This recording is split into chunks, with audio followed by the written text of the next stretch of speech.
تکلیف مصیبت دور کرنے کے لیے کڑا چھلا اور دھاگا وغیرہ پہننا، جیسے چھوٹے بچوں کے گلے میں کالا دھاگا یا ہاتھ میں منکا، یا کہ عورتیں کالا دھاگا یا کالا منکا یا کالی ڈوری یا لال ڈوری جو مولوی نما لوگ دم کر کے دیتے ہیں، ان سب کو پہننا شرک ہے۔ اللہ تعالیٰ قرآن کریم میں فرماتا ہے قُلْ أَفَرَأَيْتُم مَّا تَدْعُونَ مِن دُونِ اللَّهِ إِنْ أَرَادَنِيَ اللَّهُ بِضُرٍّ هَلْ هُنَّ كَاشِفَاتُ ضُرِّهِ أَوْ أَرَادَنِي بِرَحْمَةٍ هَلْ هُنَّ مُمْسِكَاتُ رَحْمَتِهِ قُلْ حَسْبِيَ اللَّهُ عَلَيْهِ يَتَوَكَّلُ الْمُتَوَكِّلُونَ۔ سورہ زمر آیت نمبر 38۔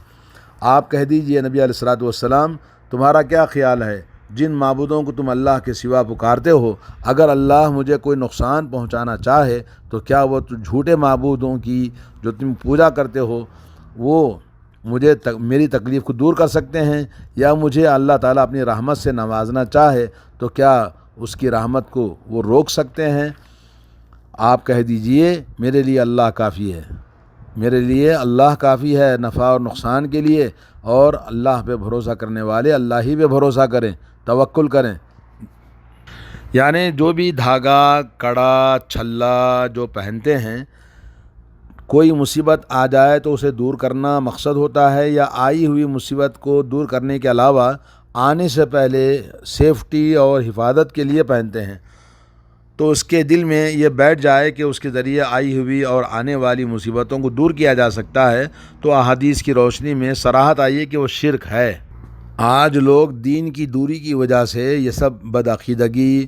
اور اعتماد ایسی چیزوں پر جو کہ انہیں نہ نفع پہنچا سکتے ہیں نہ نقصان پہنچا سکتے ہیں۔ آئیے ایک حدیث ہم سنتے ہیں، حضرت ابن عباس رضی اللہ تعالیٰ عنہ سے مروی ہے، فرماتے ہیں رسول اللہ صلی اللہ علیہ وسلم نے فرمایا یا غلام اعلمک کلمات، اے لڑکے میں تمہیں کچھ باتیں بتاتا ہوں، تم اس کو یاد رکھو۔ احفظ اللہ یحفظک، اللہ کی حفاظت کرو اللہ تمہاری حفاظت کرے گا، یعنی اللہ تعالیٰ کے حقوق اور اس کے واجبات کی حفاظت کرو تو اللہ تعالیٰ کو تم اپنے سامنے پاؤ گے، اور اللہ کو آرام و آسائش کے وقت پہچانو، وہ تمہیں تنگی سختی کے وقت میں پہچانے گا۔ یعنی آدمی جب امن میں ہو، خوشی میں ہو اور آرام سے ہو، تب اللہ تعالیٰ کو یاد کرنا، سختی سے یاد کرنا، تو اللہ تعالیٰ تنگی اور تنگ دستی میں اور مصیبت میں آپ کو کام آئے گا۔ اور اللہ سے مانگو، اور اللہ کے علاوہ کسی سے نہیں، جو مدد مانگنی ہے صرف اللہ سے مدد مانگنی ہے۔ جان لو اگر لوگ تمہیں نقصان پہنچانے پر سب کے سب جمع ہو جائیں جسے اللہ تعالیٰ نے تمہارے لیے نہیں لکھا ہے، تو وہ سب تمہیں نقصان نہیں پہنچا سکیں گے۔ اور فرمایا اور اگر اسی طرح سے سارے کے سارے لوگ مل کر تمہیں نفع پہنچانا چاہیں تو جسے اللہ نے تمہارے لیے مقدر نہیں کیا ہے نفع، سارے کے سارے مل کر تمہیں کوئی نفع نہیں پہنچا سکتے۔ اللہ کے نبی نے فرمایا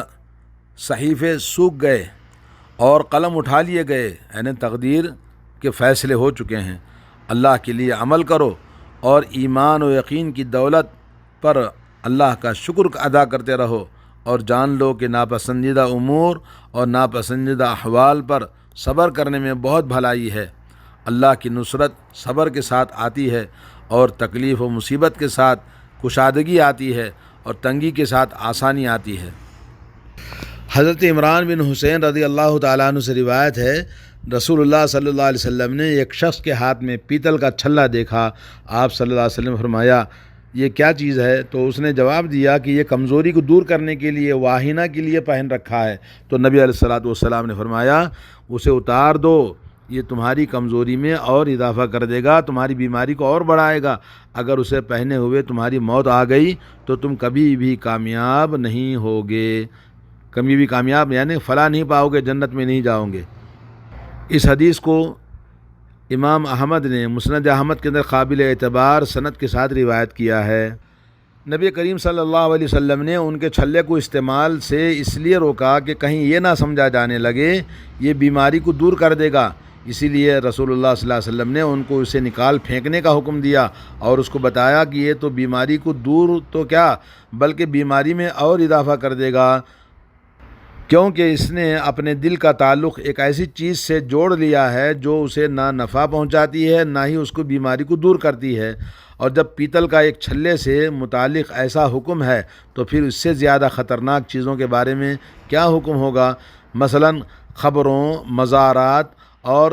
درگاہوں، باباؤں، اولیاء اللہ، طاغوتی و شیطانی طاقتوں وغیرہ کی عبادت۔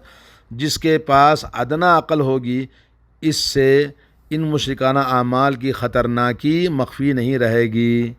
حضرت عقبہ بن عامر رضی اللہ تعالیٰ عنہ سے مرفوعاً روایت ہے کہ رسول اللہ صلی اللہ علیہ وسلم نے فرمایا، جو شخص تعویذ لٹکائے اللہ تعالیٰ اس کی مراد پوری نہ کرے، اور جو شخص سیپی وغیرہ لٹکائے اللہ اسے آرام نہ دے۔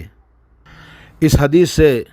صراحت ہے کہ تعویذ لٹکانا شرک ہے، اس لیے کہ لٹکانے والا اس کے ذریعے یا تو کسی نقصان کو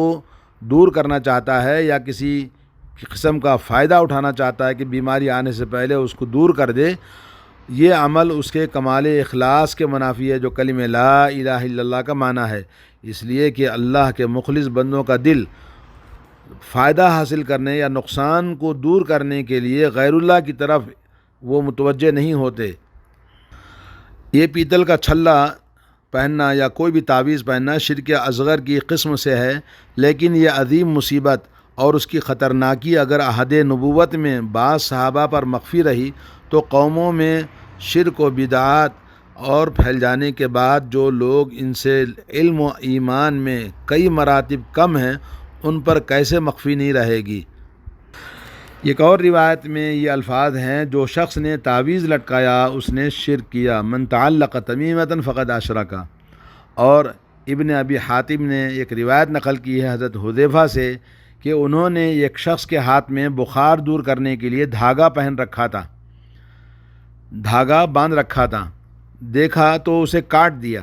اور قرآن کریم کی آیت تلاوت فرمائی، وما یؤمن اکثرهم باللہ الا وهم مشرکون۔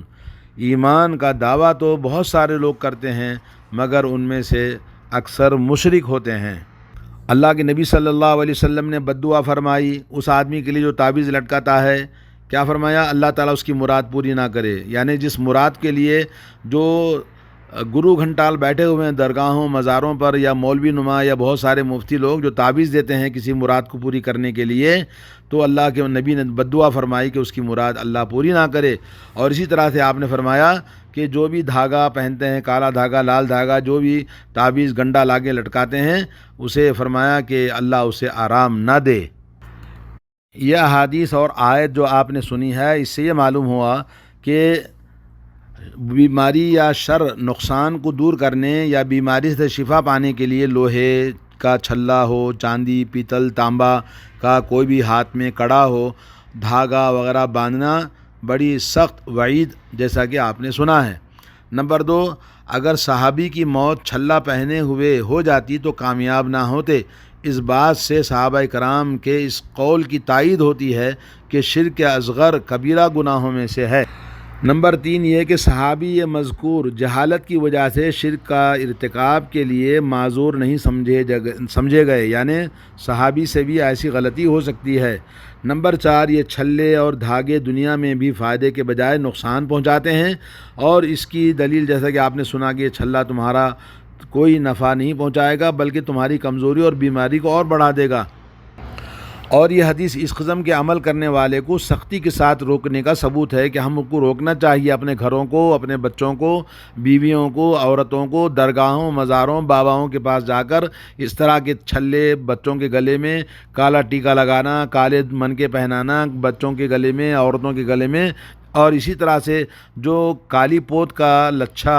عورت شادی شدہ ہونے کی علامت کے طور پر جو ڈالا جاتا ہے عورتوں کے یہاں ہمارے معاشرے میں، یہ بھی بہت بڑا گناہ والا کام ہے، کیونکہ یہ کوئی علامت نہیں ہے کہ وہ شادی شدہ ہے جی۔ اور اسلامی تاریخ میں پوری دنیا کے اندر حدیث میں رسول کی صلی اللہ علیہ وسلم کی کہیں بھی کہ شادی شدہ عورت کو علامت کے طور پر کالے من کا یا کالی پوت کا یہ لچھا ڈالنا چاہیے، کہیں بھی ثبوت نہیں ہے۔ یہ ہندوانہ رسم و رواج ہے جو مسلمانوں نے اپنایا ہوا ہے۔ اور احادیث میں اس بات کی صراحت ہے کہ جو شخص